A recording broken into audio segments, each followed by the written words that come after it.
Bismillahirrahmanirrahim. Assalamualaikum warahmatullahi wabarakatuh. Alhamdulillahilladzi arsala rasulahu bil huda wa dinil haq yudharu 'ala dini kulli wa kafa billahi shahida. Asyhadu an la ilaha illallah wahdahu la syarika la wa asyhadu anna Muhammadan abduhu wa rasuluhu la nabiyya ba'da. Allahumma salli wa sallim wa karim wa barik ala nabiyyina wa syafi'ina wa maulana wa qudwatina wa imamina Muhammad wa ala alihi wa sahbihi wa man ittaba'ahum bi ihsanin ila yaumiddin, amma ba'du. Sahabatku jamaah Majelis Keluarga Indonesia yang dirahmati Allah, alhamdulillah wa syukurillah. Tiap pagi alhamdulillah kita bersyukur kepada Allah atas semua nikmat yang telah Allah berikan kepada kita semua. Nikmat yang di pagi hari ini di awal bulan September ya, kita sudah dibangunkan oleh Allah Subhanahu wa taala dalam keadaan sehat walafiat, dan juga Allah masih istiqomahkan kita dalam kebaikan dengan terus menambah ilmu kita, wawasan kita dengan menghadiri majelis ilmu, sebuah majelis yang disebutkan dengan taman-taman surga. Dan disinilah Allah Subhanahu wa taala menjadikan wasilah kebaikan di majelis ilmu ini untuk mendapatkan ridho Allah Subhanahu wa taala. Salawat dan salam tentu senantiasa kita curahkan kepada baginda Nabi kita alaihi wassalam beserta keluarganya, para sahabatnya, dan juga mudah-mudahan kita termasuk umatnya yang jadi penegak sunnah-sunnah dari Nabi kita Rasulullah SAW. Sahabatku yang dimuliakan Allah, di pagi ini, di Ahad pertama di bulan pertama, sebagaimana biasa, alhamdulillah kita selalu didampingi, dibersamai oleh guru kita Ustaz Khairul Alam, di sebuah tema tentang bagaimana kita mendapatkan inspirasi dari Al-Quran Al-Karim, yang sesungguhnya setiap kali kita baca mungkin banyak yang belum atau tidak tertarik untuk membaca maknanya. Justru kita merasa cukup dengan hanya membacanya, kemudian tentu dapat pahala dengan membaca Al-Quran. Tapi tidak cukup bagi orang beriman. Membaca Al-Quran harus dilanjutkan dengan mentadaburinya, memahami makna dari ayat Al-Quran. Ayat demi ayat, alhamdulillah di setiap ahad ini kita sudah, setiap ahad pertama dan keempat ya, sudah mendapatkan banyak penjelasan tentang ayat-ayat dari Allah Subhanahu wa taala dalam Al-Qur'an Karim. Dan sebelum masuk ke kajian, tentu saya selalu mengingatkan diri saya sendiri dan juga semua jemaah, mari kita mengisi pagi yang penuh berkaitan dengan satu amal yang ketika istiqamah kita lakukan, mudah-mudahan dengan inilah Allah menurunkan cintanya untuk kita semua. Allah memberikan ridhonya untuk kita semua. Sebagaimana dalam sabda Nabi, amal yang paling dicintai Allah itu adalah amal yang ketika istiqamah untuk melakukannya. Sedekah di pagi hari itu tentu banyak keutamaan yang juga didoakan oleh Nabi kita Rasulullah SAW. Baik, yang mengandungkan Allah, Ustaz Khairul Alam sudah hadir bersama kita, dan pagi ini kita akan membahas sebuah ayat, sebuah surat yang sangat familiar ya dengan ayat di surat ini, dan biasa kita baca di sholat-sholat kita dengan karena pendek suratnya ya, dengan cuma 3 ayat Al-Kautsar, tapi tentu maknanya sangat luas sesungguhnya. Dan inilah yang akan kita bedah, surat yang kita hafal, tapi yang sampai kita juga tidak mengetahui makna yang ada dalam surat yang sangat pendek ini. Gimana kabarnya, Ustaz? Alhamdulillah baik, Mas Alis. Ini qadarullah, saya minggu lalu tidak bisa mendampingi ini. Lagi Habis jalan-jalan ya? bukan, Ustaz, ada acara lain yang Oh, iya. baik, Ustaz. Di pekan lalu kita membahas tentang Adiyat ya, dan alhamdulillah di pagi ini kita buka surat baru Al-Kautsar, Ustaz ya. Ya. Tafadhol mashkuran, Ustaz. Assalamualaikum warahmatullahi wabarakatuh. Waalaikumsalam warahmatullahi wabarakatuh. A'udzu billahi minasyaitonir rajim. Bismillahirrahmanirrahim. Alhamdulillah rabbil alamin. Allahumma shalli ala Muhammad wa ala ali Muhammad. Rabbana zalamna anfusana wa illam taghfir lana wa tarhamna lanakunanna minal khasirin. Rabbi shrah li sadri wa yassir li amri wahlul 'uqdatam min lisani yafqahu qawli. Amin amin ya rabbal alamin. Oke, selamat pagi Bapak-bapak sekalian dan Ibu-ibu. Saya nggak tahu ini banyakkan Bapak-bapak atau Ibu-ibunya nih. Ibu-ibu Ustaz. Banyak. Ibu-ibu ya. Di mana-mana yang pengajian lebih banyak itu ibu-ibu ternyata. Oke, hari ini kita akan belajar apa? Hari ini kita akan belajar tentang siroh, ya, tentang siroh dan hubungannya dengan Al-Quran. Nah, kita kan seringkali kan sudah belajar tentang siroh itu ya.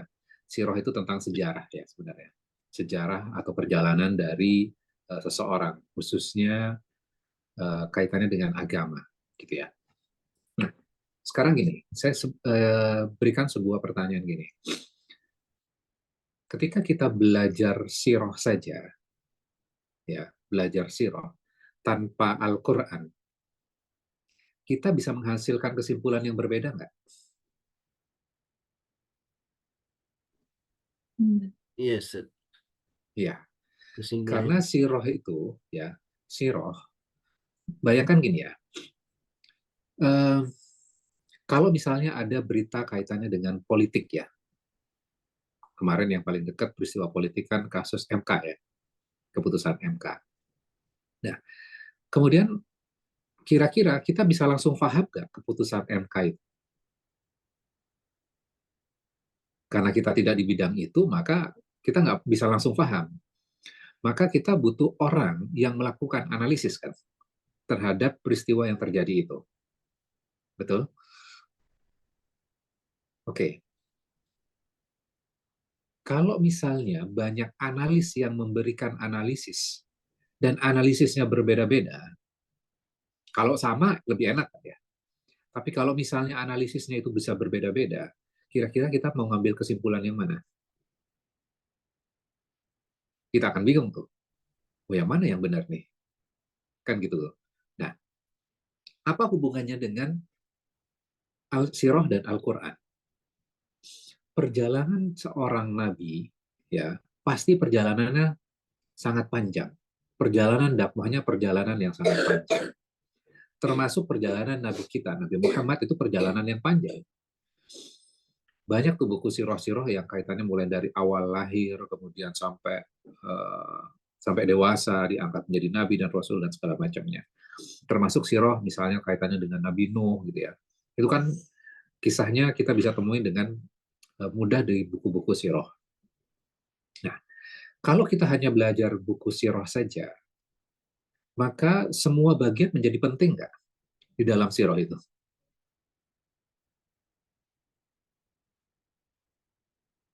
Maka semua bisa jadi penting. Fungsi Al-Quran apa? Ketika melihat sirah-sirah itu. Quran itu memberikan poin dalam peristiwa ini loh yang penting, dalam peristiwa ini yang penting. Oh, ini nggak perlu. Ya, jadi Al-Quran itu menjelaskan, memberikan nur, memberikan cahaya terhadap sebuah peristiwa. Ini loh bagian yang pentingnya. Kira-kira gitu ya. Jadi sirah itu apa namanya? Sirah yang di dalam Al-Qur'an itu sudah dikasih eh, poin-poin penting, ini loh yang utama. Ini loh yang urgent ya. Nah, sekarang kita langsung masuk dalam eh, sirah itu sendiri. Karena kita akan belajar cukup banyak ya hari ini kita akan belajar cukup banyak ayat mulai dari juz pertama sampai ke 10 surat terakhir nanti ya. 10 surat terakhir. Apa hubungan Nabi Ibrahim dengan Nabi Muhammad? Ya. Terus nanti apa hubungannya Nabi Ibrahim punya anak, Nabi Muhammad punya anak yang diberikan nama Ibrahim. Apa hubungannya Ka'bah itu dengan Nabi Ibrahim dan hubungannya dengan Nabi Muhammad? Nah, kita akan belajar di situ. Oke, kita akan baca surat Al-Baqarah. Silakan dibuka surat Al-Baqarah ayat 126.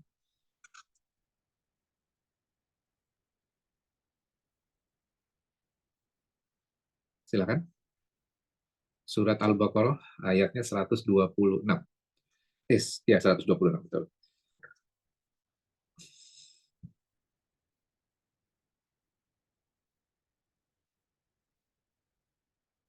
Sudah ketemu? Sudah. Oke. Kita baca. A'udzubillahi minasyaitonirrajim. Bismillahirrahmanirrahim. Wa idz qala Ibrahim rabbi ja'al hadza baladan amina warzuq ahlahu minas samarat. Dan ingatlah ketika Nabi Ibrahim berdoa, ya Tuhanku, jadikan negeri ini negeri yang aman. Berarti Nabi Ibrahim meminta apa? Keamanan. Ya, kaitannya dengan keamanan. Kemudian yang kedua, berikan rezeki berupa buah-buahan kepada penduduknya. Berarti meminta apa? Makanan. Kesejahteraan. Jadi keamanan dan kesejahteraan. Makanan itu kan bagian dari kesejahteraannya. Berarti dua hal ini yang dimintakan. Oke. Nah, sekarang kita lihat 129 surat Al-Baqarah masih. Rabbana wab'ats fihim rasulam minhum. Wahai Tuhan kami, utuslah pada mereka seorang rasul. Doa ini, doa yang dipanjatkan siapa? Nabi Ibrahim. Ketika memanjatkan doa ini bersama siapa? Hmm. Bersama Ismail. Ya, bersama Ismail.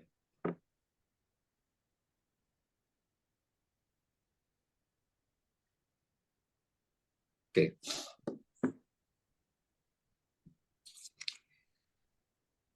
Berarti yang diminta oleh Nabi Ibrahim ada dua hal tadi, keamanan dan kesejahteraan. Ya. Kemudian yang kedua meminta dari keturunan Nabi Ismail itu satu orang rasul saja. Karena rasulan itu satu orang rasul. Ya. Nah, ini adalah doa dari Nabi Ibrahim yang Allah abadikan. Kita nggak ada dalam perjalanan sejarah Nabi Ibrahim kan pada saat itu. Buku juga belum tercetak pada saat itu. Tulisan juga belum yang familiar. Nah, Allah abadikan kepada kita. Nah, sekarang, apa hubungannya dengan 10 surat terakhir di dalam surat Juz ke-30? Silakan dibuka surat ke-105.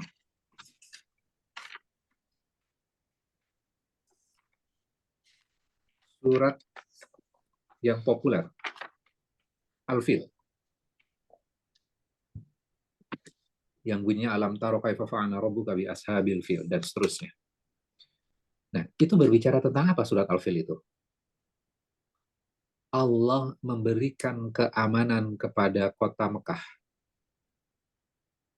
Ada nggak hubungannya dengan bagian pertama dalam juz pertama di dalam Al-Quran? Ada. Ada. Yang diminta Nabi Ibrahim tadi apa? Satu, keamanan dan Oke. kesejahteraan. Dan kesejahteraan. Keamanan sudah dijelaskan di dalam surat Al-Fil. Pada saat itu di Mekah tidak ada pasukannya yang membela. Betul nggak? Ya. Betul. Pasukan Abraha mudah untuk menghancurkan. Namun Allah melindungi Ka'bah, menjaga keamanannya. Nah, yang belum apa? Kesejahteraan. Lihat surat Al-Quraisy. Di ila fi Quraisy, ila fihim rihlatash syita'i was-shaif. Falyabudu rabb hadzal bait alladzi at'amahum min ju'i wa amanahum min khauf. Menceritakan tentang apa ini berarti? Kesejahteraan yang diberikan kepada Quraisy.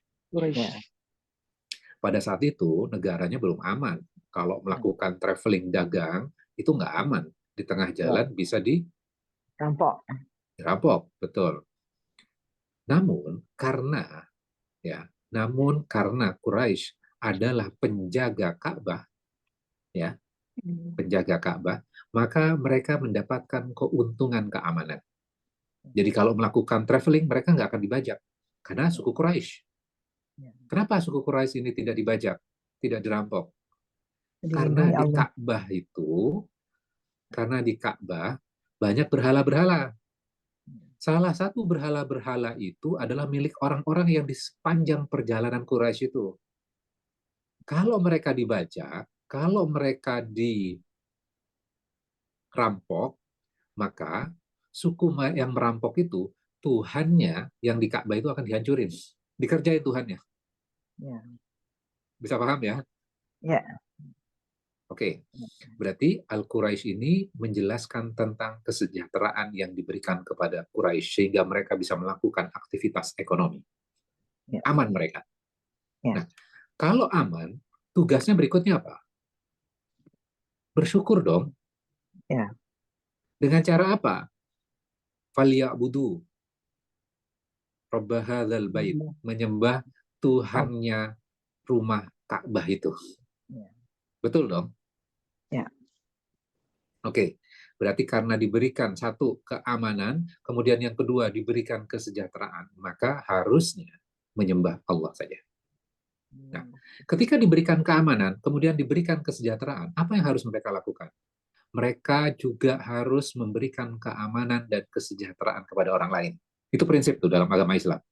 Ya. Jadi kalau kita dibuat sejahtera, maka tugasnya adalah menyejahterakan orang lain. Jadi jangan dimakan sendiri saja, diberikan kepada orang lain juga. Itu prinsip dalam agama Islam. Ya. Kan ada juga orang yang kaya, ya kaya buat dirinya sendiri saja. Dia tidak peduli dengan orang lain. Maka di dalam surat Al-Ma'un, ya, di surat Al-Ma'un, itu bercerita tentang orang-orang yang mendustakan agama. Quraisy itu mendustakan agama. Caranya dengan apa? Caranya adalah mereka tidak memberikan makan kepada orang miskin, menghardik anak yatim, walaupun mereka kelihatan sholat di depan Ka'bah. Loh, sholatnya kan beda dengan umat Islam, ya. Tapi dianggap itu adalah sholat. Tapi sholatnya di dalam Ka'bah itu untuk apa? Untuk mendapatkan perhatian mereka lalai dalam sholatnya. Jadi sholat dipakai untuk apa? Ria. Ria, betul. Berarti sholat dipakai untuk pencitraan. Kenapa mereka butuh citra itu? Oh, mereka baik beribadah. Sehingga ketika mereka berkorban, orang-orang berkorban, maka akan dititipkan kepada siapa? Pada mereka. Pada Quraisy. Ya, pada mereka. Betul. Jadi, ternyata mereka beragama seperti politisi ya. Kalau butuh aja ya Ustaz. Jadi butuh pencitraan untuk dipercaya. Jadi itu bukan strategi baru ternyata. Itu strategi yang sudah dilakukan Quraisy bertahun-tahun yang lalu. Ya. Nah, ini kan sudah mau masuk periode pilkada nih ya. Ya. Ya. Ini tiba-tiba nanti yang umroh banyak terus di videoin dan segala macam kan ya. Mendadak santri. Ya. Jadi kita juga harus cerdas sebagai umat Islam melihat peristiwa itu. Kemudian kita melihat dari kacamata Quran, mana yang benar-benar tulus. Ya. Karena beribadah ternyata bisa dipolitisasi. Untuk pencitraan mereka orang soleh sehingga apa? Dititipkan amanah itu kepada mereka. Ya, oke. Nah, surat Al-Ma'un ini bercerita bahwa orang-orang yang tidak amanah mengemban tanggung jawab.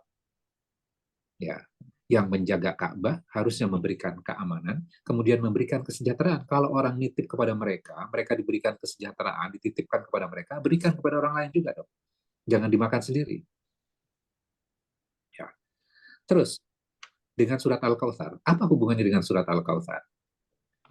Ingat, di dalam surat Al-Baqarah, Nabi Ibrahim meminta rasulam minhum, seorang rasul dari mereka. Berarti dari golongan siapa? Keturunan dari Nabi Ismail. Ya. Ya. Ya. Rasulullah itu merupakan keturunan yang jauh, kemudian baru lahir Nabi Muhammad. Ya. Nah, Ya. maka surat Al-Kautsar itu bercerita tentang nikmat yang diberikan kepada Rasulullah, salah satunya adalah kenabian itu. Ya. Kemudian orang-orang yang menolak, kemudian mengatakan bahwa Muhammad itu batara Muhammad, terputus keturunan Muhammad. Karena Nabi Muhammad itu punya anak laki-laki kemudian meninggal dunia, terputus keturunan Muhammad. Ya. Itu diceritakan di dalam surat Al-Kautsar. Oke. Kemudian surat Al-Kafirun. Kuliah ayyuhal kafirun. Katakan kepada orang-orang kafir. Ketika Rasulullah diangkat sebagai pengemban amanah. Dan pada saat itu, ketika surat Al-Ma'un turun, itu surat Makkiyah. Surat Makkiyah artinya di Ka'bah itu yang menguasai siapa? Umat Islam Right. atau non-Muslim? Non-Muslim. Non-Muslim. Tapi suratnya udah turun duluan. Jadi udah pasti nanti itu akan diberikan. Itu sudah kepastian. Ya. Terus habis itu, kuliah ayyuhal kafirun. Pasti akan ada orang-orang yang menolak. Nggak apa-apa. Ya agama mereka, agamamu, agamamu. Iya. Oke, kemudian habis itu surat An-Nasr. Idza jaa nasrullahi wal fath. Orang berbondong masuk agama Islam. Ini sebagian nikmat nggak? Inna a'tainakal kautsar. Orang berbondong-bondong masuk agama Islam. Ya, Ya. termasuk orang-orang yang di Mekah itu, mereka juga akan masuk agama Islam. Yang pada saat itu menentang Rasulullah akan masuk agama Islam. Oke, kemudian Tabbat Yada bercerita tentang siapa ini? Abu Lahab. Abu Lahab. Bukan Rasulullah yang terputus, tapi keturunan Abu Lahab itu yang akan terputus. Kira-kira ada nggak sekarang yang ngaku, saya bin Abu Lahab? Nggak mau. Nggak ada ya? Nggak ada. Malu. Kalau bin Rasulullahnya itu, wah, Habib-Habib banyak ya. Iya. Ya, oke. Kemudian, 3 surat terakhir yang favorit. Kul huwallahu ahad, Al-Ikhlas. Ini mengatakan bahwa Allah itu satu. Ini ajaran dari siapa? Allah. Dari Allah. Nabi Ibrahim. Ya. Ya, betul. Nabi Ibrahim. Jadi meneruskan apa yang sebenarnya sudah dimulai oleh Nabi Ibrahim. Ka'bah itu dibangun sebagai rumah ibadah untuk hanya menyembah Allah saja. Maka surat Al-Ikhlas itu memurnikan kembali karena sudah banyak berhala-berhala, kemudian dimurnikan kembali. Qul huwallahu ahad, Allahus samad, dan seterusnya. Kemudian surat Al-Falaq, qul a'udzu birabbil falaq. Katakanlah aku berlindung kepada siapa? Penguasa subuh. Berarti berlindung kepada Allah. Kemudian qul a'udzu birabbin nas. Meminta perlindungan kepada siapa? Tuhannya manusia. Jadi 3 surat terakhir itu bercerita tentang ketauhidan. Itu loh korelasi besar. Mulai dari juz pertama, permintaan atau doa dari Nabi Ibrahim, Allah kabulkan itu. Termasuk Rasulullah, itu merupakan wujud doa Nabi Ibrahim kan? Ya. Iya. Rabbana wa ba'ath fihim rasulam minhum. Di dalam surat Al-Baqarah ayat 129. Ya. Ternyata bagaimana Al-Quran itu menceritakan sejarah besar ya kepada kita dalam beberapa surat dan berkorelasi mulai dari juz pertama sampai juz terakhir. Oke, sampai di sini ada pertanyaan? Kalau nggak ada pertanyaan, kita masuk surat Al-Kautsar sekarang. Ada? Oke, kita lanjutkan ya. Oke. A'udzubillahi minasyaitonir rajim. Bismillahirrahmanirrahim. Inna a'tainakal kautsar fasholli lirabbika wanhar inna syani'aka huwal abtar. Sesungguhnya kami telah memberikan kepadamu Al-Kautsar. Apa Al-Kautsar? Oke, nanti kita bahas. Di sini disebutkan nikmat yang sangat banyak. Fasholli lirabbika wanhar, maka dirikan sholat untuk Tuhanmu dan berkorbanlah. Inna syani'aka huwal abtar. Sesungguhnya orang-orang yang membencimu, dia adalah orang yang terputus. Oke, sekarang kita bahas satu-satu. Inna a'tainaka. Sesungguhnya kami. Kami, ada 2 kata kami. Artinya memberikan sebuah penekanan tuh. Inna a'taina. Ada 2 kata kami itu di situ. Sesungguhnya kami telah memberikan kepadamu nikmat yang banyak. Al-Kautsar. Nah, yang menarik, Al-Kautsar. Ternyata kalau kita baca tafsir, Al-Kautsar ini banyak penjelasannya. Ya, bisa lebih dari 10, bahkan lebih dari 20 Al-Kautsar itu. Tapi tersummary oleh pendapat Ibnu Abbas. Apa Al-Kautsar itu? Maknanya adalah nikmat yang sangat banyak sekali. Ya, saya pakai istilah apa namanya term orang Jawa ya. Kalau banyak sama banyak ya, akeh sama wakeh kan beda ya. Ya. Beda. Iya betul. Kalau orang Jawa itu akeh sama wakeh itu beda. Oh, oh, Padahal kosakatanya sama tuh. Karena memberikan sebuah penekanan. Ya. Nah, Kautsar itu adalah nikmat yang banyak sekali. Termasuk salah satunya adalah telaga yang ada di dalam surga. Telaga di surga, Al-Kautsar. Itu termasuk di dalamnya. Jadi Al-Kautsar itu bukan hanya telaga yang di surga, karena kalau telaga di surga ya cuma satu nikmat saja. Tapi Ibnu Abbas mengatakan, oh Al-Kautsar yang di telaga di surga itu adalah bagian kenikmatan yang diberikan kepada Rasulullah. Ya. Nah, sekarang kita bahas dulu Al-Kautsar ini. Al-Kautsar itu telaga yang ada di surga. Kira-kira telaga di surga ini akan digunakan oleh banyak orang nggak? Umat dari Nabi Muhammad. ya, banyak orang. Ya. Iya. Kenapa banyak orang? Karena umat Nabi Muhammad adalah umat yang terbesar. Ya. Karena penghujung kan. Ya. Sehingga telaganya pasti sangat besar sekali. Untuk digunakan apa? Untuk digunakan untuk mengobati rasa haus dan menyucikan diri kita. Itu telaga yang ada di surga ya. Oke. Sekarang saya bacakan sebuah hadis ya, ini kesimpulannya saja. Al-Kautsar itu ya bermakna bahwa Rasulullah itu juga punya banyak follower. Saya pakai bahasa sekarang ya. Banyak pengikutnya, banyak followernya. Ya. Betul nggak? Ya. Oke. Telaga untuk minum yang di dalam surga itu hubungannya dengan yang di bumi kira-kira apa? Ada hadis dari Bukhari Muslim. Saya bacakan terjemahannya saja. Kamu bisa bayangkan di depan kamu adalah sungai, dan kamu membersihkan diri kamu 5 kali. Ini potongan hadisnya. Ini mengacu tentang apa sih sebenarnya? Sholat Kalau di depan, ya betul, sholat. Sholat yang dilakukan di mana? di Di dunia. dunia. Ya, di dunia. Yang dilakukan di rumah Allah. Ya, Allah. Seperti kamu menyucikan dirimu. Betul? Ya. Menyucikan dirimu. Oke. Sekarang masjid-masjid itu mengarah kemana? Ke rumah Allah.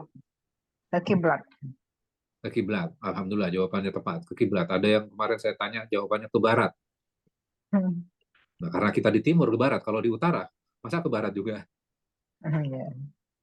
Jadi mengarahnya ke Ka'bah. Kiblat Ka'bah. Oke. Kalau kita ke Ka'bah yang pernah umroh atau haji, kita akan merasakan kehausan nggak di situ? Iya. Ya, kita akan haus. Kita minum. Zam-zam. Minum pakai apa? Zam-zam. Zam-zam. Zam-zam. Nggak mungkin di sana kita minum aqua. Pasti minumnya zam-zam. Untuk mengobati rasa apa? Haus. Haus kita. Dan setiap kita ke Ka'bah, ada rasa kangen nggak? Ada rasa haus nggak? Ya. Ada. Ya, kita berulang kali ke sana, haus lagi. Mengobati dahaga diri kita. Dahaga atas apa? Mencicipi minuman tauhid untuk menyucikan jiwa kita. Jadi, hubungannya yang telaga yang di surga nanti, Al-Kautsar, itu telaga yang ada di surga. Nah, sekarang kita di dunia, kita bisa mencicipi telaga itu. Dengan cara apa? Dengan cara kita sholat di rumah-rumah Allah, di dalam masjid-masjid. Ya. Itu loh korelasinya. Jadi siapa yang bisa mencicipi itu? Telaga yang di surga itu. Orang yang sholat berjamaah. Beriman. Ya. Orang beriman. Orang yang menjalankan keimanannya dan mereka sholat di masjid-masjidnya Allah. Kalau kita datang ke masjid kan mengobati rasa haus kita ya. Ya. Kita merasakan tenang, kita merasakan kenyamanan untuk mencicipi ketauhidan yang sudah dimulai oleh Nabi Ibrahim. Oke. Karena Nabi Ibrahim itu bapak para nabi. Itu penjelasannya ada di juz pertama juga. Oke. Nah, kemudian sekarang berarti itu adalah makna satu yang Kautsar tadi, telaga yang ada di surga. Makna yang paling umum, yang general adalah nikmat yang sangat banyak yang diberikan oleh Rasulullah, termasuk di dalamnya adalah Al-Quran. Oke. Apa asbabun nusul dari surat Al-Kautsar ini? Ada sebuah peristiwa ternyata. Apa peristiwanya? Jadi Rasulullah itu kan dihina, dilecehkan, direndahkan oleh orang-orang Quraisy. Betul? Ya. Terjadinya apakah sehari? Tidak. Berhari-hari. Bertahun-tahun. Itu dilakukan oleh orang Quraisy terhadap Rasulullah. Nah, ada sebuah peristiwa besar yang terjadi pada keluarga Rasulullah. Apa itu? Putra Rasulullah yang bernama Ibrahim. Ibrahim masih kecil. Jadi putra-putra Rasulullah itu meninggalnya ketika kecil-kecil semuanya. Ya. Ya. Putra laki-laki dari Rasulullah ini, Ibrahim, itu meninggal dunia. Ya. Sebagai seorang manusia, Rasulullah bersedih nggak? Ya, sedih. Tentu Rasulullah bersedih. Nah, ketika Rasulullah diberikan ujian ini, diberikan musibah ini, logikanya adalah orang-orang yang dekat kepada beliau akan datang berbelasungkawa. Betul nggak? Ya. Bahkan dalam peperangan, ketika anak seorang jenderalnya meninggal dunia, maka musuhnya, musuh perang, mengucapkan belasungkawa. Ya. Ini udah tradisi di zaman itu terjadi tuh.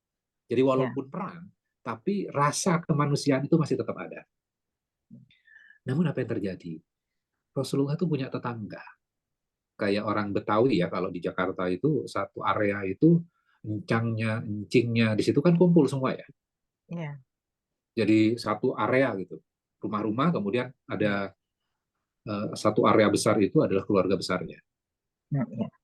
Kayak orang zaman dahulu kala punya waris satu tanah besar, kemudian nanti dibagi-bagi, ini, rumahnya ini, dan segala macamnya. Ya. Rumah Rasulullah itu berdekatan dengan Abu Lahab. Ketika di rumah Rasulullah itu terdengar suara kesedihan, kemudian yang terjadi adalah di rumah Abu Lahab yang mendengar peristiwa meninggalnya Ibrahim kecil ini,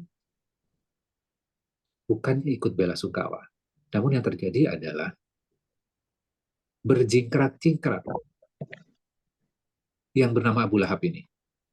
Dengan mengatakan, Batara Muhammad, Batara Muhammad, Batara Muhammad. Terputus keturunan Muhammad. Oh. Jadi malah nyumpain, malah nyukurin. Ya. Ya, oke.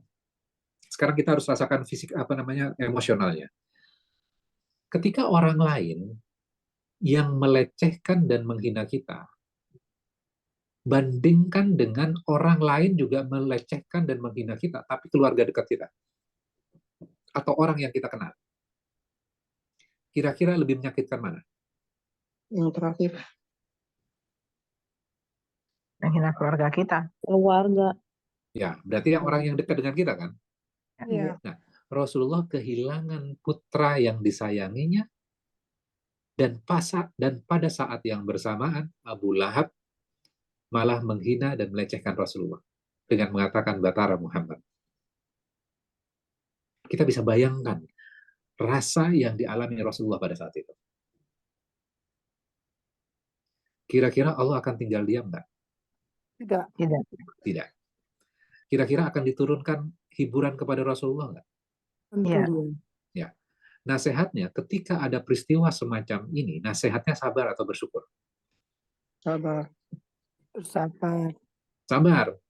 Logika kita mengatakan, kalau ada musibah, nasihatnya adalah sabar. Namun surat yang turun apa? Al-Kautsar ini.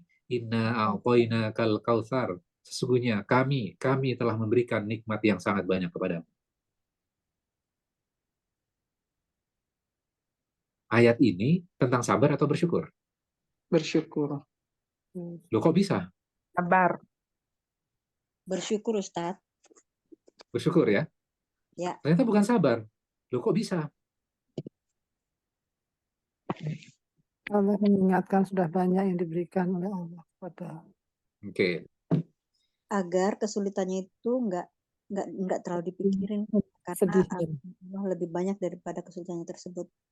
Ya. Wallahu a'lam. Oke. Nah, sekarang kita analisis ya. Tadi terima kasih jawabannya. Jadi ketika ada musibah, dan ini terjadi ya dalam kehidupan kita, kalau kita kehilangan seseorang, maka orang datang kepada kita, kemudian nasihatnya sabar, sabar, sabar. Betul Itu ya? biasa gitu ya. Iya, Oke. Nah, gampang nggak untuk sabar? Enggak. tidak. Tidak. Kenapa? Harus Kok ikhlas. nggak gampang sabar? Karena ketika sabar, kita fokus kepada musibah, ini musibahnya, kita fokus kepada musibahnya, kemudian kita coba untuk sabar atas musibah. Memori kita fokusnya kepada musibah. Sehingga akhirnya sulit nggak untuk sabar? Sulit. Sulit. Malah makin sedih. Mengingat orang yang meninggal, makin sedih lagi. Mengingat apa yang dilakukan oleh orang yang meninggal, akhirnya membuat sedih lagi nggak? Iya. Ya. Maka Allah memberikan sebuah transisi yang lain. Transisinya dengan apa? Ingat nikmat yang Allah sudah berikan kepadamu. Sangat banyak sekali, Muhammad. Iya. Nah, analisisnya buat kita apa? Seringkali ketika kita diberikan musibah, ya, atau seorang dicabut dari kehidupan kita, atau sesuatu diambil lagi oleh Allah, hilang dari hadapan kita, kita hanya fokus terhadap kehilangannya, padahal nikmat yang Allah sudah berikan kepada kita sangat banyak sekali. Dan akhirnya melupakan nikmat yang banyak yang sudah pernah diberikan Allah kepada kita.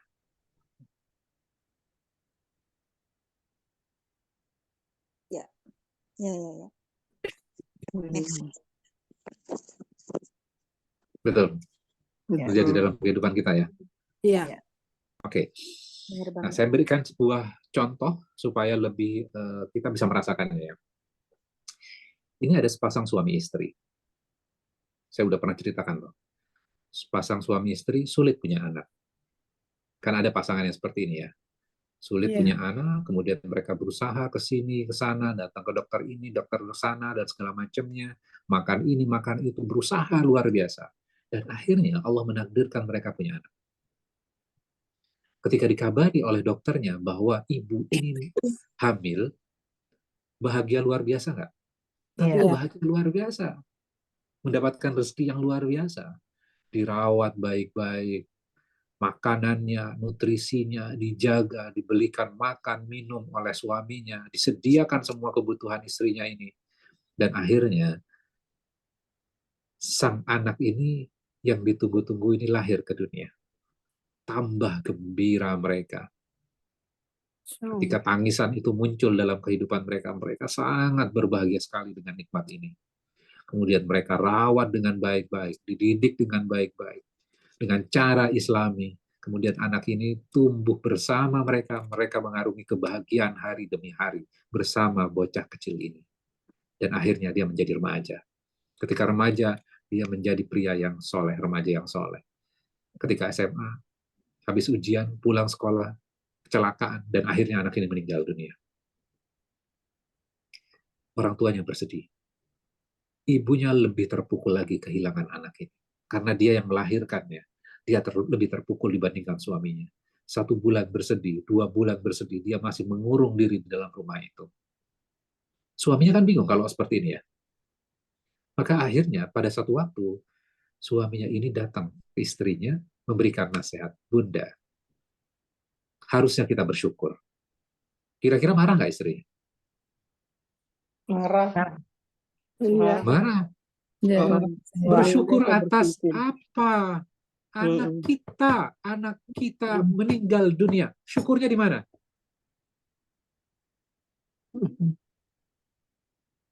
Kemudian sang suami melanjutkan, bukankah Allah sudah memberikan karunia kebahagiaan kepada kita sejak bunda pertama kali dikabari bunda hamil.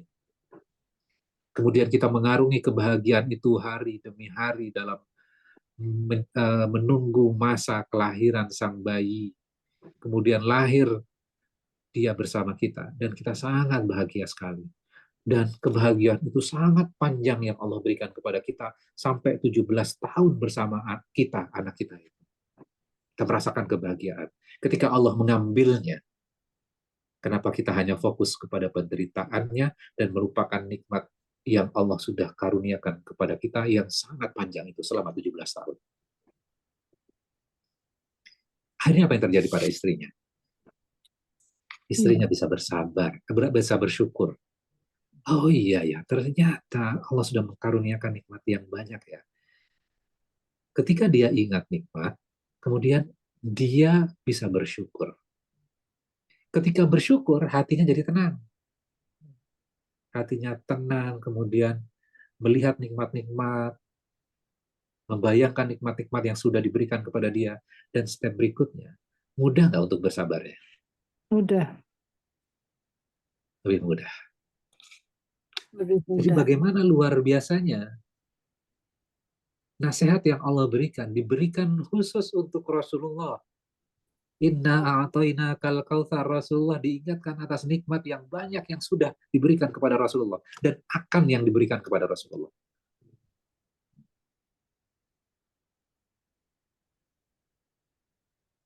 Jadi transisi dari musibah kepada nikmat.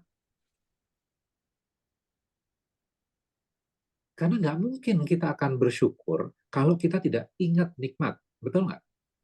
Iya, Kalau orang yang hidupnya komplain sana, komplain ini, komplain tentang istrinya, komplain tentang anaknya, dia bisa melihat nikmat nggak? tidak. Kalau komplain terus? Tidak. Ya, tidak. Kalau dia tidak bisa melihat nikmat, mungkin nggak dia bersyukur? Tidak. Akan sulit untuk bersyukur. Jadi formulasinya adalah untuk bersyukur itu minimal ingat satu nikmat.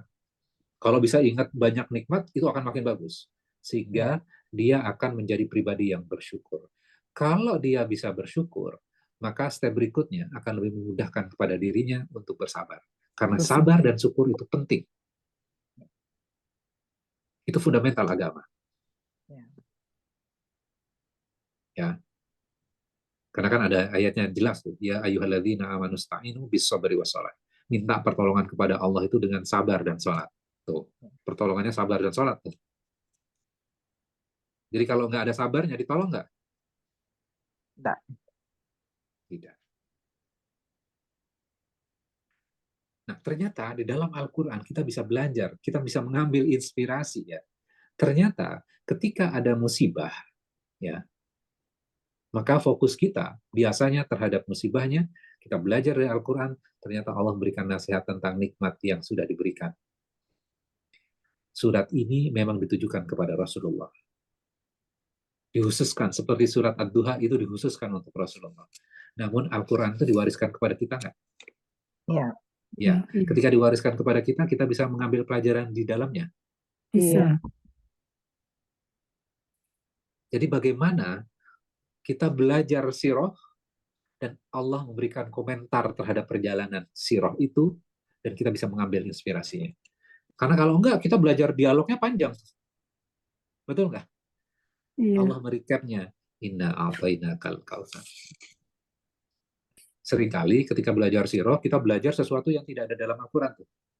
Dan meninggalkan yang ada dalam Al-Quran. Itu yang jadi problem. Ya. Nggak salah belajar sirah, nggak salah. Tapi kalau meninggalkan Al-Quran, itu yang problem. Oke. Inna a'tainakal kautsar. Ini baru satu ayat ya.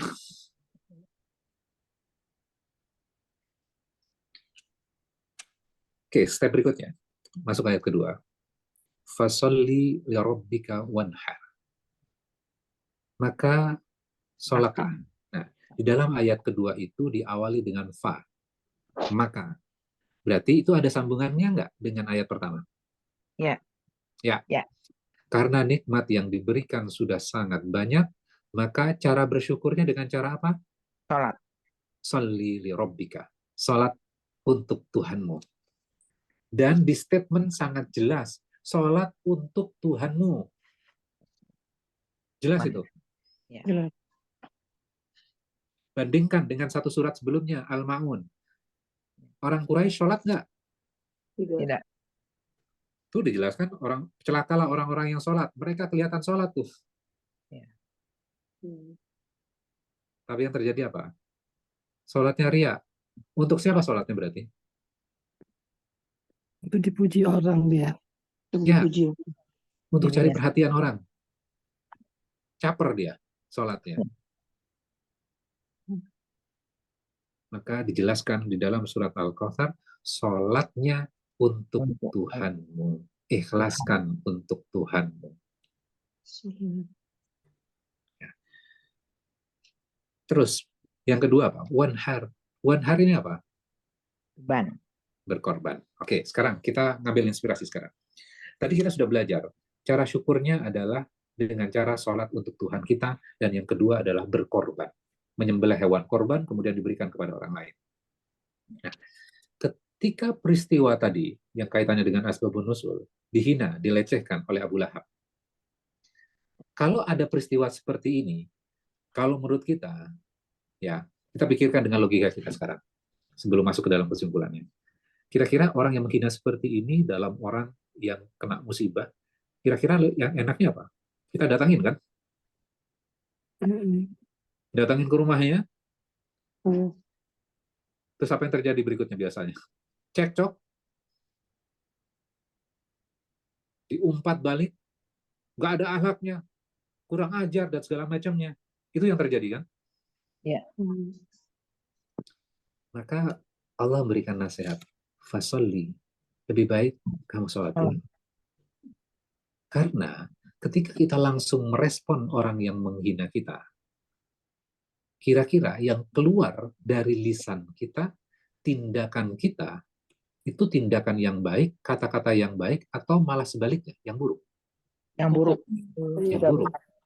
Buruk. Maka ketika engkau langsung membalas, tidak meningkatkan kualitas dirimu. Kamu sama saja dengan orang yang menghina itu nantinya. Ya. Allah tidak mengizinkan itu. Enggak. Kamu harus meningkatkan kualitas dirimu. Dengan cara apa? Sholat kamu. Sholat kamu. Untuk aku. Tapi ini yang menghina gimana? Tenang.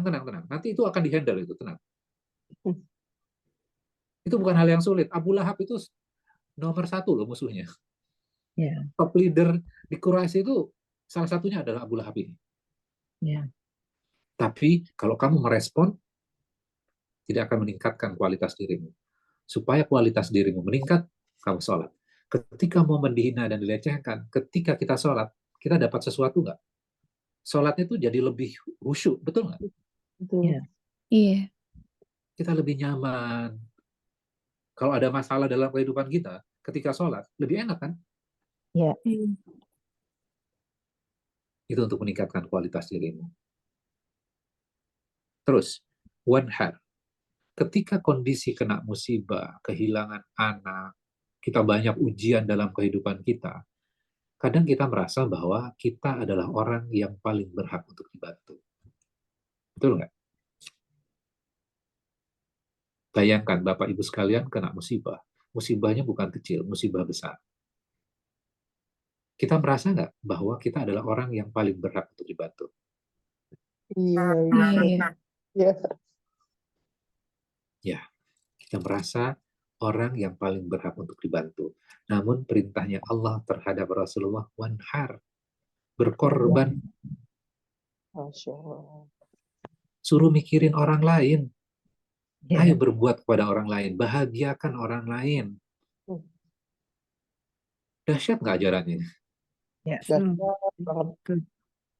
Lagi kena musibah, ditransisikan nikmat, habis itu diperintah sholat, habis itu berkorban. Memikirkan orang lain. Kira-kira kualitas orang yang menjalankan ini luar biasa nggak? Ya. Iya. Luar biasa.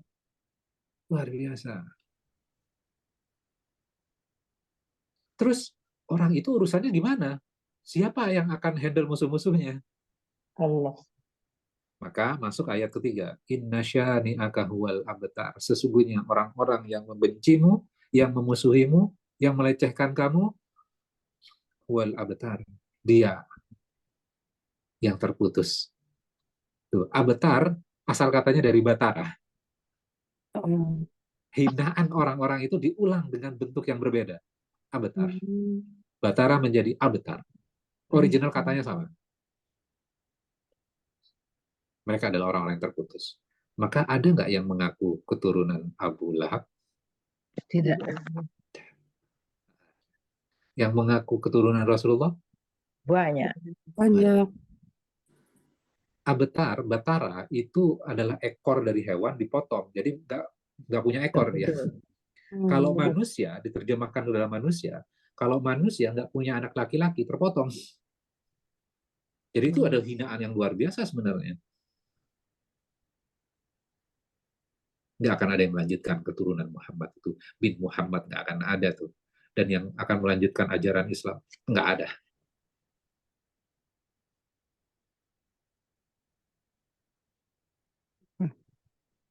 Namun yang terjadi, Allah balik. Allah yang menghandle-nya. Allah yang menghandle. Jadi, ini menjadi formulasi nggak buat kehidupan kita? Ketika ada yang menghina, melecehkan, ya, secara pribadi, apa yang harus dilakukan? Inilah formulasinya, Al-Kautsar ini. Mentransisikan dari hal yang negatif kepada hal yang positif.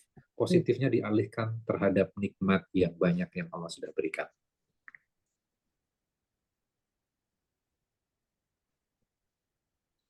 Sholatlah dan berkorbanlah. Jadi rasa wujud syukur kita dengan sholat. Sholat itu adalah wujud rasa syukur. Kalau orang nggak sholat, berarti nggak bersyukur ya? Iya. Ya. Orang yang berkorban, wujud rasa syukur. Orang yang nggak berkorban, Tidak bersyukur. tidak bersyukur. Jadi korbannya setahun cuma sekali. Ya. Ya. Nggak Tapi mau suruh lagi. nggak mau lagi. Jadi dahsyat ya surat Al-Kautsar ini ya. Iya. Nah, seringkali dalam kehidupan kita banyak masalah, banyak penderitaan, secara pribadi dan secara umat.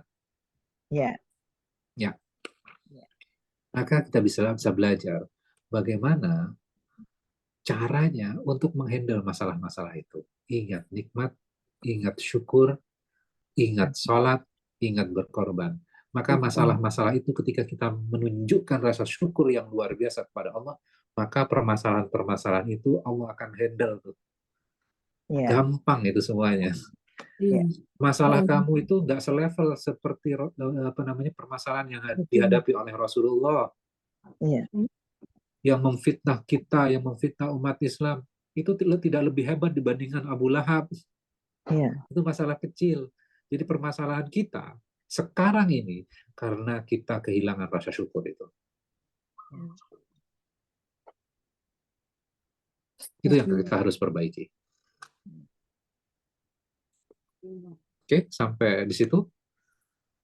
Mudah-mudahan bermanfaat ya. Mohon maaf kalau ada yang kurangnya. Saya kembalikan lagi ke Mas Falisnya. Masya Allah, tabarakallah.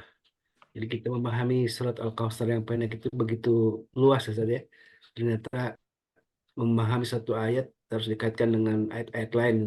Dan tentu memahami surah itu juga ada sangat kaitannya dengan turunnya ayat Al-Quranul Karim. Jadi tadi sudah dijelaskan betapa Al-Kautsar ini juga berkaitan dengan kisah Nabi Ibrahim ketika berdoa kepada Allah. Kemudian juga ada beberapa ayat lain juga yang dikaitkan dalam juz yang ke-30 dan juga kita hafal semua ya. Dari mulai surat tadi Al-Fil gitu kan, surat yang Al-Quraisy, surat Quraisy, surat Al-Fil dan Al-Ma'un dan banyak sekali tadi yang alhamdulillah kita mendapatkan suatu inspirasi betapa Al-Kautsar itu kenikmatan yang telah Allah berikan kepada Nabi Muhammad juga sesungguhnya telah diberikan juga kepada kita semua ya. Dan inilah inspirasinya bahwa ketika kita terkena musibah maka yang disebutkan oleh sabda Nabi yang mulia salah satu eh, ungkapan yang seringkali dilakukan oleh kita kan selain innalillahi wa inna ilaihi raji'un juga alhamdulillah ala kulli hal Ustaz ya. Kita bersyukur bahwa kepada Allah Subhanahu wa taala semua musibah yang telah diberikan kepada kita.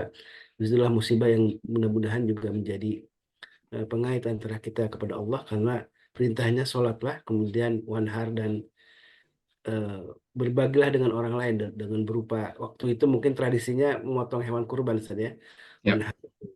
Dan sekarang bisa bersedekah dengan yang mudah gitu ya, kepada siapapun yang memang sangat membutuhkan. Baik, jamaah Allah, masih ada waktu, kita buka sesi tanya jawab ya. Ini untuk kembali menggali sebuah pemahaman penting tentang surat Al-Kautsar ini. Silakan yang ingin bertanya. Jadi kalau Al-Kautsar memaknainya telaga Al-Haud tadi ya, yang disebutkan di dalam surganya Allah, dan juga disebutkan juga ada yang Al-Haud itu juga dalam perjalanan menuju Sirat itu ya, itu juga ada Haud, telaga Haudnya Nabi SAW. Tapi juga sesungguhnya Al-Kautsar sesungguhnya sudah diturunkan oleh Allah kepada kita sesungguhnya ya, hakikatnya begitu. Baik, Bu Elvi silakan. Assalamualaikum Pak Ustadz. Waalaikumsalam. Ini Pak Ustadz mau tanya, berarti kalau kita mempelajari atau memperdalami soal Quran, berarti bukan tidak cukup hanya dengan artinya ya Pak Ustadz, kita juga harus belajar dengan historinya Al-Quran itu ya Pak Ustadz. Terima kasih Pak Ustadz. Ya. Oke. Untuk belajar Al-Quran tidak cukup dengan terjemahannya saja, ya, tanda tanya. Awalnya kita dengan terjemahan dulu, ya, awalnya dengan terjemahan dulu itu boleh. Terus dari terjemahan itu apakah informasinya cukup semuanya? Tidak cukup. Maka kita perlu tahu kaitannya dengan sebab-sebab turunnya. Ya. Sebab asbabun nusulnya, kita kenal dengan asbabun nusulnya. Kemudian kadang kita juga perlu point of view para sahabat pada saat itu melihatnya seperti apa. Maka itu semuanya ada dalam kitab tafsir. Kemudian apa sebenarnya poin dari ulama pada saat itu? Dan itu biasanya diterjemahkan dalam pandangan ulama-ulama itu dalam buku karangan mereka. Itu namanya kitab tafsir. Itu adalah point of view dari ulama itu dimasukkan di situ. Selain para sahabat, tabi'in, kemudian dimasukkan pandangan penulisnya. Misalnya Quraisy Shihab memberikan pandangan terhadap itu. Nah, pandangan-pandangan itu menambah hasanah pemahaman kita terhadap ayat atau surat ya. Ya. Setiap penulis bisa punya pandangan yang berbeda-beda. Ya, bisa berbeda, bisa beda. Bisa sama juga. Bisa. Iya. Nah, kalau misalnya perbedaannya banyak, kita mau pakai yang mana? Ya, pelajari semuanya supaya hasanah pemahaman kita lebih luas. Setelah itu, melihat korelasi konteks surat itu atau ayat yang kita pelajari, flowing-nya seperti apa dengan ayat berikutnya, ayat setelahnya, ayat sebelumnya seperti apa. Kalau belum cukup itu, maka lihat satu surat sebelumnya, satu surat setelahnya. Apa korelasinya segala macamnya. Karena sekarang berkembang juga adalah dalam satu surat itu saling berkorelasi. Kalau dulu bahasanya adalah ini topik, ini topik, ini topik, ini topik. Benar nggak Mas Oles ya? Kalau kita baca kitab klasik biasanya seperti itu tuh. Namun sekarang orang sudah melihat korelasinya. Jadi tafsir lebih diperbarui lagi pemahamannya. Apakah sebelumnya salah? Enggak juga, gitu ya. Jadi saling melengkapi. Makin kita mendalami Al-Quran, maka kita akan mendapatkan wisdom. Dan wisdomnya belum tentu sama dengan wisdom yang sebelumnya. Boleh nggak? Boleh. Itu namanya penafsiran terhadap Al-Quran. Al-Qurannya beda nggak? Nggak, sama. Qurannya sama. Qurannya sama. Namun penafsiran terhadap Al-Quran itu terus akan berkembang. Ya, zamannya kan berbeda. Kitab experience kehidupannya berbeda nggak? Setiap orang. Yang di sini saja deh. Ya. Sama atau beda? Beda. Maka ketika misalnya inna atau inna kal kautsar, setiap orang punya experience berbeda, nikmatnya yang diberikan juga berbeda-beda, betul? Ya. Satu dulu, tapi habis itu kan berkembang pemahamannya dia. Ya. Ya, kira-kira seperti itu jawabannya. Jadi awali dengan terjemahan, nggak apa-apa dengan terjemahan dulu. Saya tidak mengatakan, wah nggak bisa dengan hanya terjemahan. Bisa kok dengan terjemahan. Karena perhatikan ya, nih misalnya saya pakai Quran ini ya. Nih, kelihatan nggak ya? Iya, Nah, kelihatan. nah, saya pakai Al-Fatih ya. Nah, di dalam Al-Fatih ini, ya, biasanya, di bawahnya itu ada catatan kakinya, Ya. footnote. Ya, dalam terjemahan itu biasanya kasih bintang, terus bintangnya ada di bawah tuh. Ya. Kasih nomor biasanya 924. Itu adalah menambahkan informasi supaya kita memahami konteks. Jadi selain baca terjemahan, lihat tuh konteks catatannya apa sebenarnya. Untuk kita mendapatkan informasi tambahan. Oh, ternyata tentang ini ya. Nah, itu termasuk udah tafsir namanya. Ya. Nah, terus kalau misalnya kita baca nih, misalnya di surat Al-Kautsar, nih yang saya pakai, ada dalam kurung sebagai ibadah dan mendekatkan diri kepada Allah. Tutup kurung. Tanda kurung sama tutup kurung itu teks Al-Qur'annya nggak ada. Ya. Kok ditambahkan? Itu penafsiran dari penulis atau penterjemah. Ya. Berarti sudah tafsir. Ya. Ya. Ya, terjemahan itu adalah tafsir yang sederhana. Jadi, Ibu Bapak sekalian, ketika ngaji ya, biasakan juga baca terjemahannya. Nah, ini kan hari ini kan kita belajar tafsir tadi juz pertama, kemudian melihat secara overview 10 surat terakhir ternyata punya korelasi. Ya. Nah, saya akan jelaskan tidak detail ya.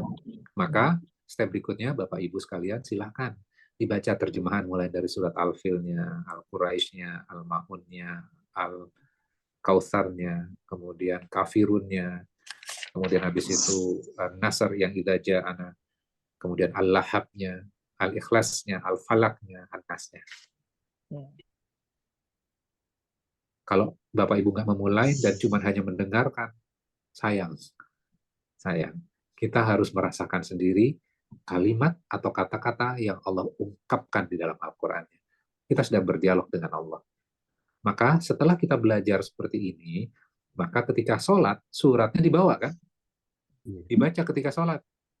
Ya. Jadi sekarang, baca surat Al-Kautsar bukan karena suratnya pendek supaya kita cepat sholatnya. Tidak. Oh, ternyata maknanya ini. Kadang kita berhenti, Al-Kautsar. Kita berhenti, kemudian kita merenungkan itu. 3 ayat, tapi lama loh bisa. Ya. Fasolli rabbika, kita berhenti. Wanhar.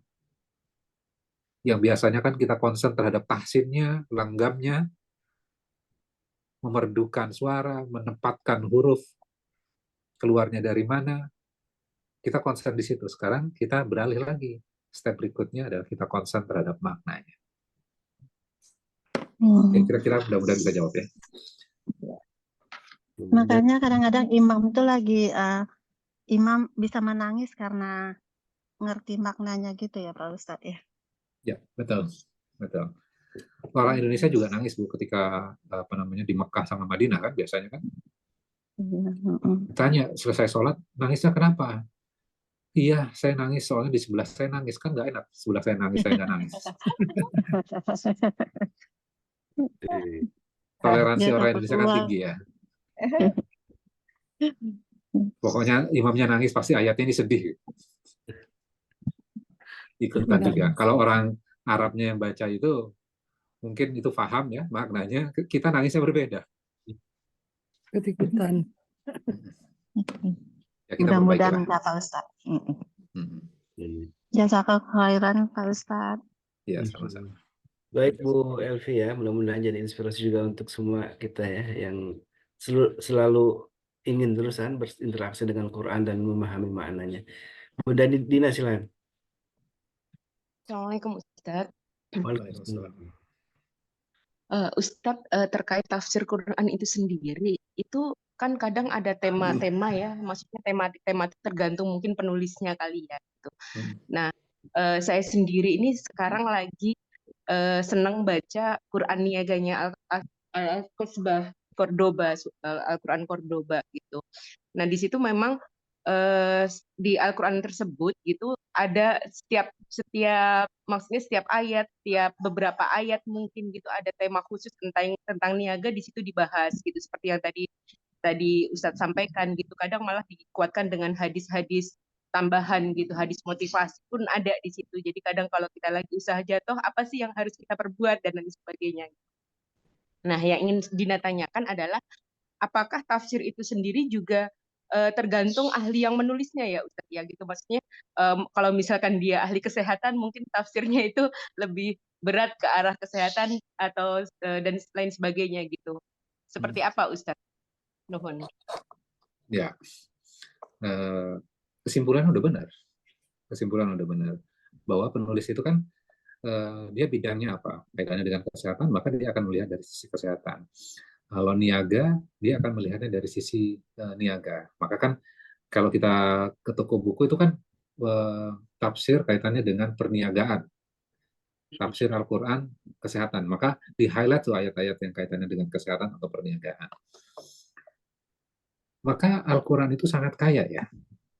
Orang yang punya expertise misalnya dengan kesehatan, maka dia akan melihatnya dari sisi kesehatan. Ya. Nah, orang yang dari teknologi akan melihatnya dari sisi teknologinya. Atau ayat yang kaitannya dengan alam semesta, dia akan melihat tentang alam semesta itu. Boleh nggak? Ya boleh saja. Boleh saja.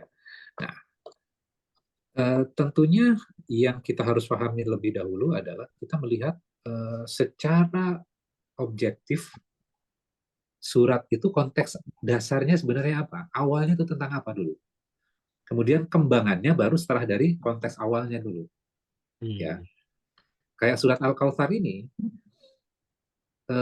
kan konteksnya kan kita harus belajar asbabun nusulnya apa dulu. Kalau misalnya tiba-tiba saya tarik kaitannya dengan sabar dan bersyukur, kan bingung kan? Tanpa tahu asbabnya dulu kan. Maka asbabun nusulnya, kemudian korelasinya, kemudian habis itu kita paham konteksnya, kemudian baru bisa diekstrak tuh wisdomnya atau inspirasinya kalau bahasa sekarang itu boleh. Jadi silakan saja dibaca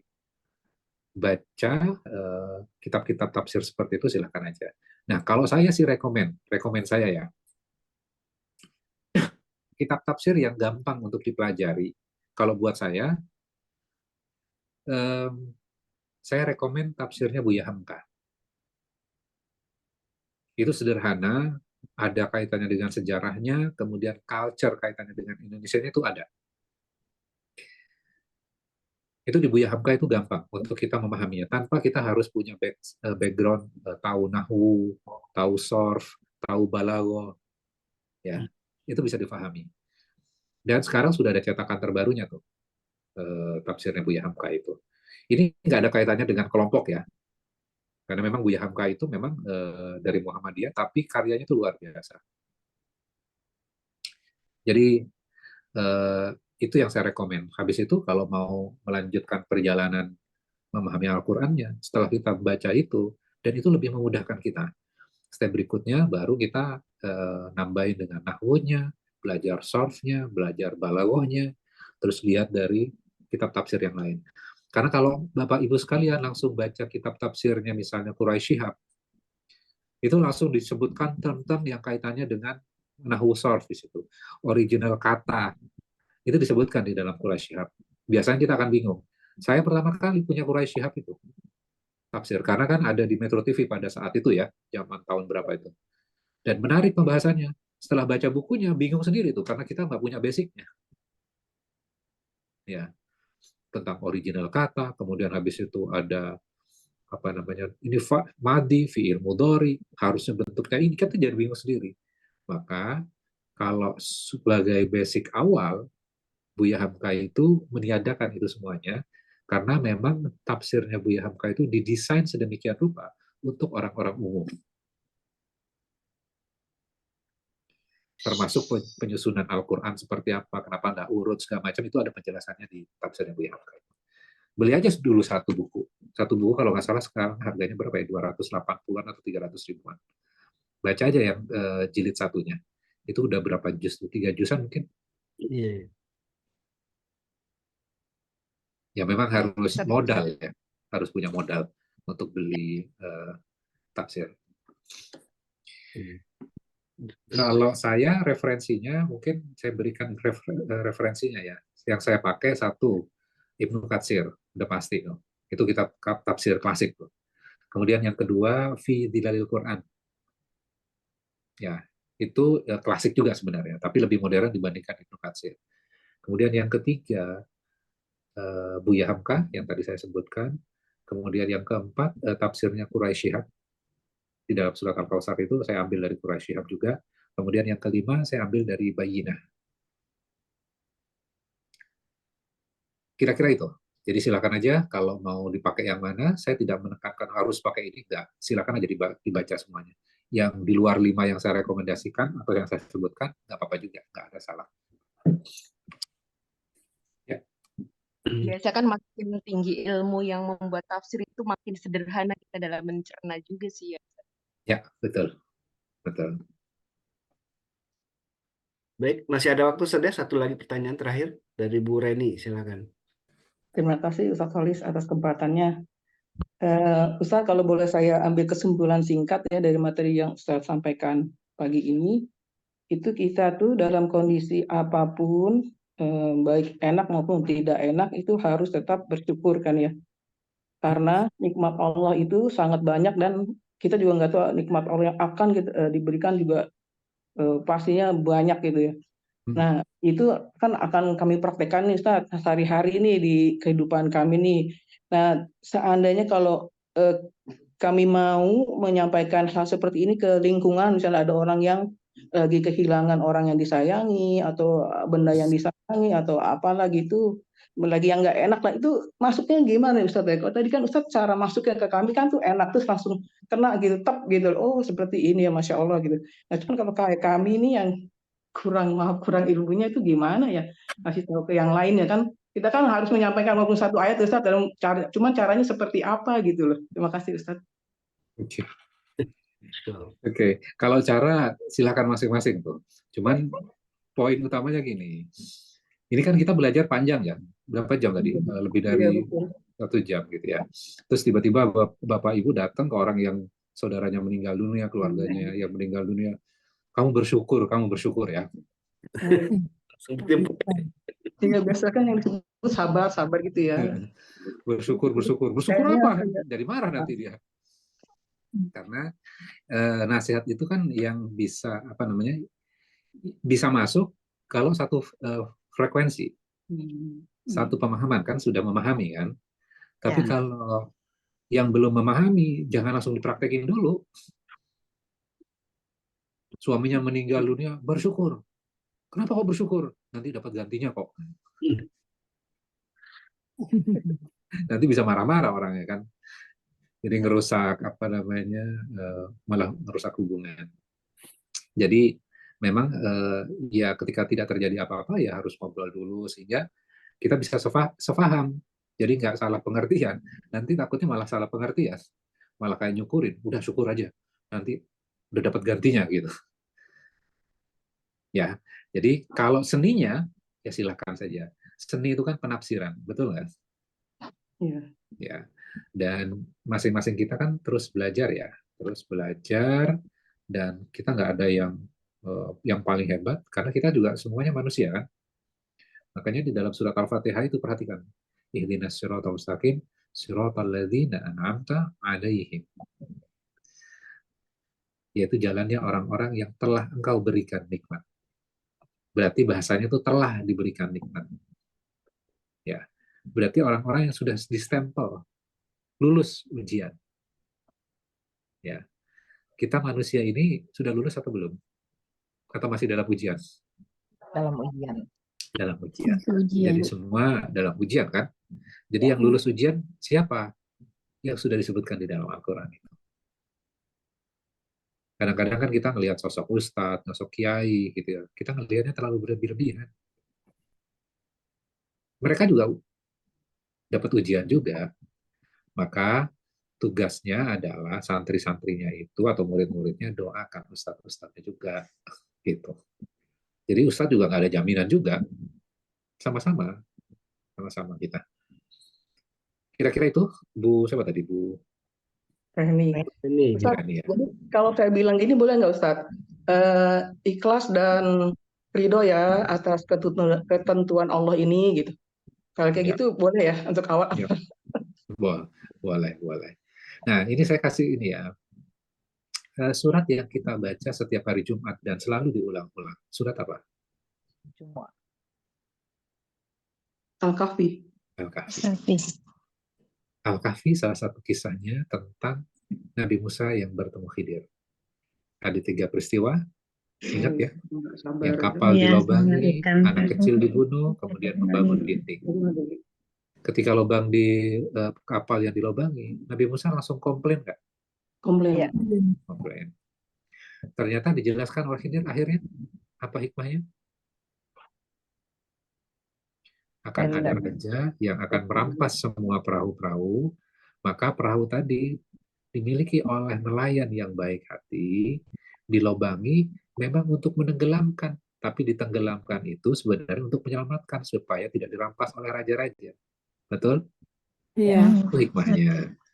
Nah, artinya apa? Kadang dalam kehidupan kita hanya melihatnya peristiwa pada saat itu.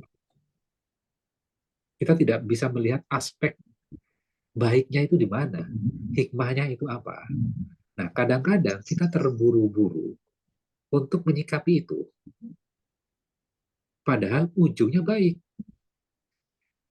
Akhirnya kita menyesal kan? Setelah tahu, oh iya, astagfirullah, saya salah. Maka melalui surat Al-Kahfi itu, yang Rasulullah menganjurkan kepada kita, baca setiap Jumat.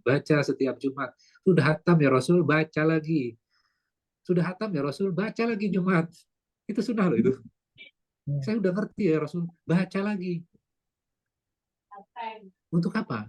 Merimain kita bahwa sesuatu yang terjadi, walaupun tidak sesuai dengan ekspektasi kita, walaupun menyakiti hati kita, sesungguhnya itu baik.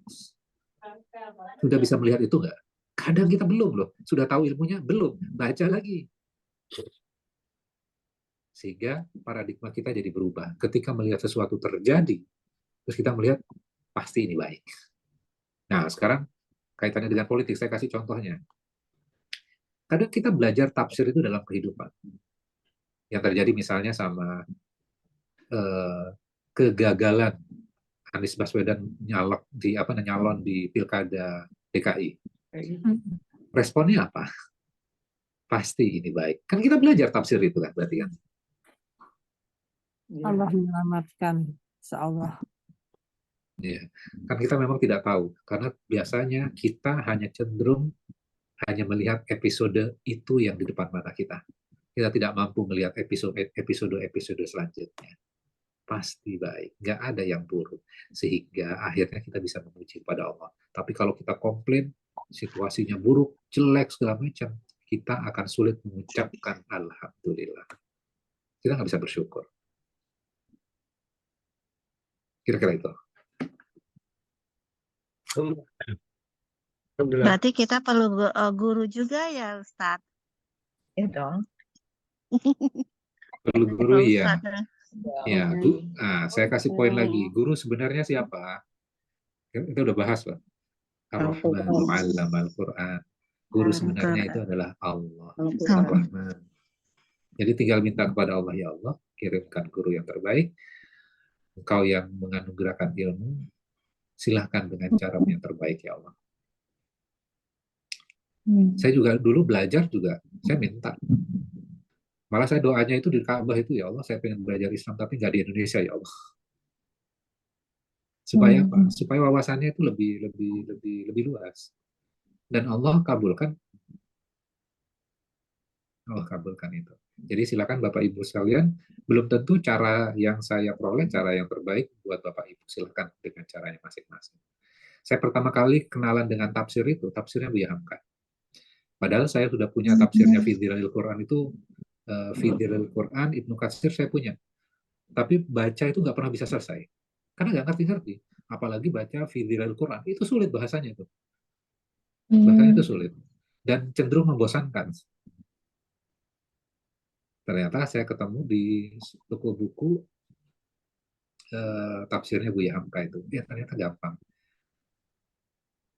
Gitu. Jadi gurunya siapa? Gurunya adalah Allah. Jangan sampai gitu loh, jangan sampai nih ya. Jangan belajar Quran sendiri, nanti bisa tersesat. Itu nasihat yang populer tuh, ada di dalam kepala kita dan ada di alam bawah sadar kita. Saya di Madura juga kayak gitu tuh. Yang terekam di memori saya, jangan belajar Quran sendiri, Cong. Sesat. Gitu. Ternyata bukan hanya di Madura, di kota-kota yang lain juga sama. Akhirnya sampai tua, sampai dewasa kita nggak belajar Quran ya. Itu yang terjadi. Akhirnya salah sikap tuh. Jadi mulai saja minta kepada Allah, ya Allah ajarkan aku Al-Quran. Baik, alhamdulillah, wasyukurillah, jazakallah khairan Ustaz atas ilmu nasihatnya dan juga mudah menjadi inspirasi untuk kita semua untuk terus belajar Al-Quran ya. Karena Al-Quran ini adalah ada di hadapan kita dan Allah turunkan Al-Quran untuk kita semua istilahnya. Dan inilah surat yang sangat pendek yaitu Al-Kausar. kontekstualisasi sungguh masuk ya ke dalam kehidupan sehari-hari kita bahwa Allah sudah menurunkan Al-Kausar untuk kita semua, yaitu kenikmatan yang begitu banyak ya, yang kalau kita coba urut tentu banyak sekali. Dari bangun tidur aja alhamdulillah Allah bangunkan kita dalam keadaan sehat walafiat. Dan tentu tadi pesan yang saya tangkap dari surat Al-Kausar ini tentu pasal di Rabbika wanhar ya, maka beribadahlah terus kepada Allah wanhar dan terus berbagi kepada sesama ya. Nah, kalau saat itu konteksnya adalah sering memotong hewan kurban, tentu sekarang ini bisa dengan cara yang lain, yaitu salah satunya berbagi dengan sesama. Kita dukung gerakan dakwah MKI ini dengan cara terus istiqamah bersedekah setiap pagi melalui MKI, dan ini menjadi amanah yang terus akan kami jaga. Selain untuk kegiatan dakwah ini juga akan kami salurkan untuk saudara kita di Gaza, dan ini menjadi sebuah komitmen kami dari MKI karena inilah keberkahan yang ingin kita dapat melalui sedekah ini, dan mudah-mudahan kita semua Allah berkahi, Allah rahmati, dan tentu ini adalah harapan semuanya dan kemarin kita saling doakan. Mudah-mudahan Allah Subhanahu wa taala juga memberikan keberkahan kepada kita semua yang hadir maupun yang belum bisa hadir. Karena itulah ajak saudara kita untuk terlibat dalam majlis ini. Ajak semuanya, mudah-mudahan ini juga bagian dari wasilah pahala untuk kita semua. Dan insya Allah di bulan September ini salah satu bentuk syukur kita juga akan kita adakan khitanan massal ya bersama Ustadz Fatih Karim, lembaganya yang insya Allah di Bogor ya. Insya Allah akan kita selenggarakan di bulan September ini. Mohon doanya juga dari semuanya. Dan tentu dukungan dari Bapak Ibu semuanya untuk kegiatan ini sangat kami harapkan, dan mudah-mudahan ini juga bagian upaya kita untuk bersyukur sebagaimana tadi yang seperti disampaikan oleh Ustadz Khairul Alam, bersyukur atas semua nikmat yang telah Allah berikan kepada kita semua dengan cara kita berbagi dengan sesama yang membutuhkan khitan gratis gitu. Dan alhamdulillah kita sudah banyak dokter yang terlibat untuk menyediakan kegiatan amal ini, dan mudah-mudahan Allah ridho dengan amal kita ini, istiqamah walaupun sedikit. Dan inilah bagian yang mudah-mudahan kita banggakan, kita hadirkan sebuah catatan amal terbaik kita di hadapan Allah Subhanahu wa taala. Baik jamaah yang bukan Allah, mari kita tutup majlis ini dengan doa kafaratul majlis. Subhanakallahumma Allahumma wa bihamdika asyhadu an la ilaha illa anta astaghfiruka wa Wassalamualaikum warahmatullahi wabarakatuh. Waalaikumsalam Waalaikumsalam warahmatullahi warahmatullahi wabarakatuh. wabarakatuh.